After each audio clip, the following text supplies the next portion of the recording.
Welcome to Lean by Design podcast. I'm your host, Oscar Gonzalez, alongside my co-host, Lawrence Wong. We are former MBA classmates turned business partners with over 25 years of combined experience in life sciences. From R&D through manufacturing, our experiences have shed light into the complex, ever-changing challenges experienced by this industry and many others. We took a risk, quit our six-figure paying jobs in Boston, biotech, and pharma to start Sigma Lab Consulting. Journey with us as we explore the relationship between people and workflow design. The goal? To learn, inspire, and deliver practical tips to navigate these ever-changing challenges. Stick with us and learn to work smarter, not harder, and be lean by design.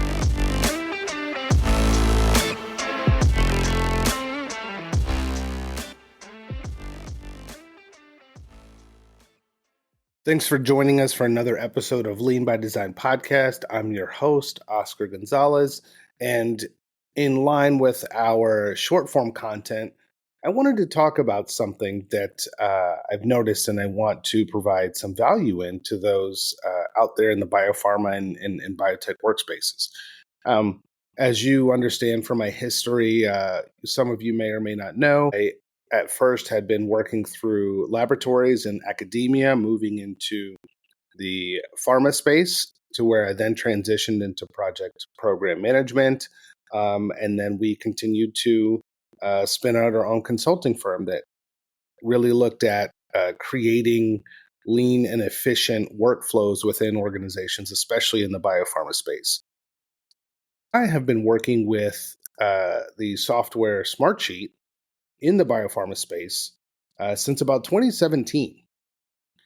In that time, I have developed over 10,000 workflows, dashboards, reports, and solutions tailored specifically to the unique demands of R&D and clinical operations. You can say that I know firsthand that adopting these new tools like Smartsheet in a complex, regulated environment like biopharma is not easy. In fact, it is difficult. Beyond those technical hurdles, there are challenges. Securing team buy-in, balancing compliance needs, integrating Smartsheet with established workflows. In the next three-part series, we're going to focus on the change management side of implementing Smartsheet in biopharma. We're going to cover essential tips for getting team adoption, building a culture of accountability, and setting up your Smartsheet for long-term scalability, because that's what we're here for, right? We're assuming that the work is going to continue to grow, and we want to be able to have a system that allows us to continuously monitor the progress of our projects, which really is the asset of early R&D organizations and pre-commercial clinical operations. There's no revenue coming in from other products. You are trying to create it. In today's episode, we're going to talk about how to secure that team buy-in with essential first steps to ensure that your Smartsheet setup can scale and deliver value across your organization.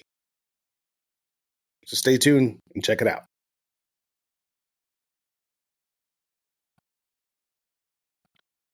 So what we're talking about today is getting your team on board, strategies for Smartsheet adoption in biopharma. And quite frankly, this can probably be also reviewed as a way of looking at adoption of other software and hardware within your organization.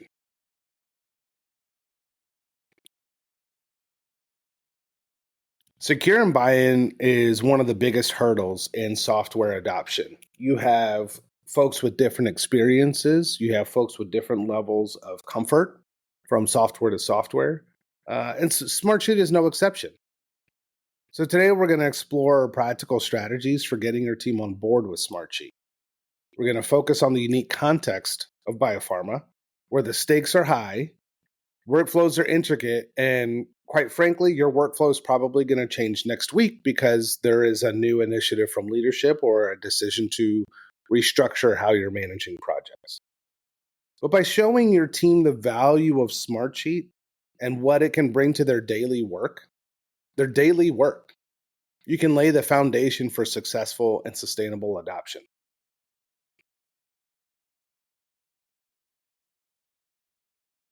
So, point number one, communicate the why of Smartsheet adoption.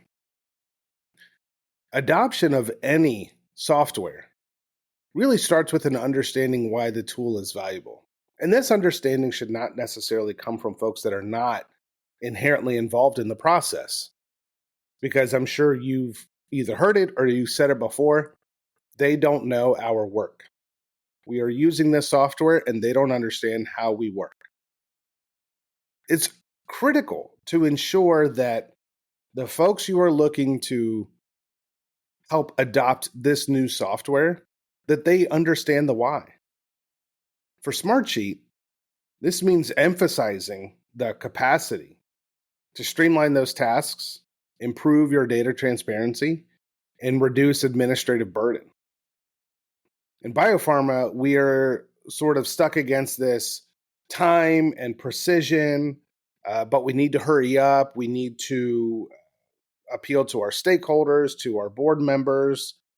And so within this space, you have an opportunity to show your team how Smartsheet can help them focus on more critical work and less on manual tasks that make for a really strong case for adoption. And that's really what it's about. Smartsheet is all about doing work efficiently. Now, just as any tool, you can create and build things that are just overly complex. We're going to talk about that a little bit. Point number two, get quick wins for early buy in. The best way to get buy in into this software is to demonstrate immediate benefits. Before you even want to jump into a new software like Smartsheet or Monday or Trello or Jira or Notion, all of these other project management softwares, it is critical for you to understand the challenges that are happening with your team or your organization to ensure that you are applying a software that makes sense for the work that's being done, especially for those who are going to be the intended primary user. Now, it's an even better win when you can find that there's a software that fulfills the need of the primary user while also supplementing other activities across the stakeholders within that given project. And believe me when I say, when people start to see the improvements, the efficiency, what you all are doing with your software and how you're making your work easier, people are going to want to jump in, because the work we do in biopharma is difficult. It is challenging. There are so many unknowns. But getting that work done should not be our hurdle. It should not be trying to find versions of documents that are stored in some arbitrary structure within a private server. We all know that no one structures any of those folders within your internal primary folder, your internal primary server, your SharePoint, for example. No one is looking into what that structure looks like. So it turns into chaos. So when you're looking for quick wins, you want to start looking at these quick win features like automated reminders for key tasks or simple dashboards that summarize critical points. And I want to emphasize the word simple here because in many cases, we are asked by management or by leadership to create dashboards that have all the bells and whistles. But the fact of the matter is, we don't care about all the bells and whistles. We care about those few things that will prompt action. Updates are available in so many different manners. There's so many meetings that are happening all the time. How many projects are on this stage versus that stage? budgeting, updates on budgeting. But what are those key metrics? What are those KPIs that really determine the health of your project and your organization at large? These features don't take too much time to implement, but they can drastically reduce manual follow-up and reporting, which are often pain points for teams. And you do this in a way to connect all of the things that are happening at the organization across the teams. Now, point number 3, and this is an important one. Ongoing support and training is mandatory. If you want this software to excel at your organization, this is not a one-time event. It is a continuous process. You will find yourself with 3 groups of folks that will be involved in this process. The first group are going to be folks that are aligned and are ready to rock and roll. They say, hey, I've seen this software before. I love it. I love what it can do. I'm all for it. You let me know what you need from me. And those are people that are going to serve as your ambassadors. They intimately understand the environment because of their experience in other organizations. And at the same time, they can also find other avenues to utilize that software so that you can generate quick wins across the gamut of functions or team members. Offering ongoing support through short training sessions or quick start guides is going to allow the members to feel more comfortable with the software over time. Now, there's a difference between what the software companies provide and what you will need to set up and provide.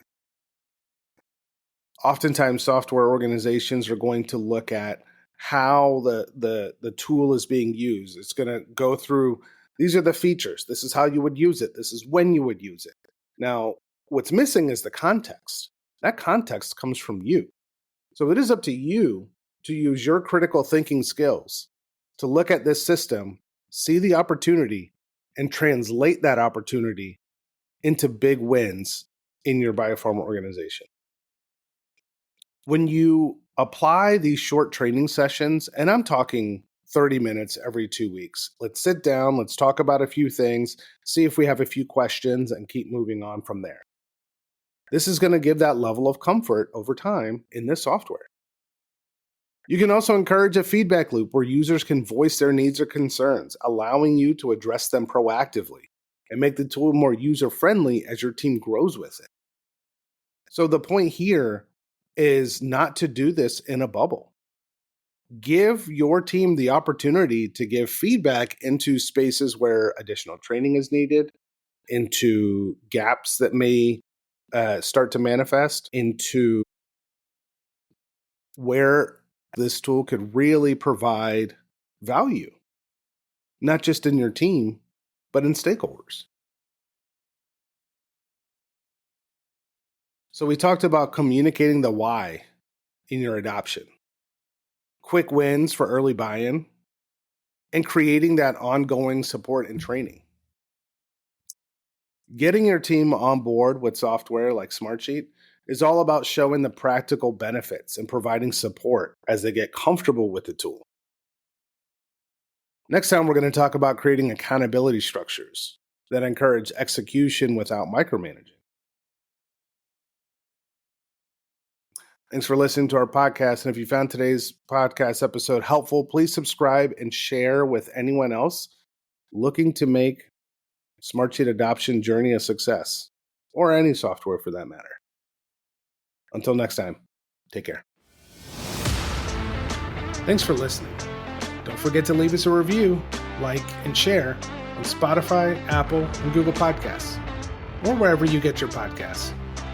And if you're interested in being on the show or becoming a sponsor, send us a message at leanbydesign@sigmalabconsulting.com.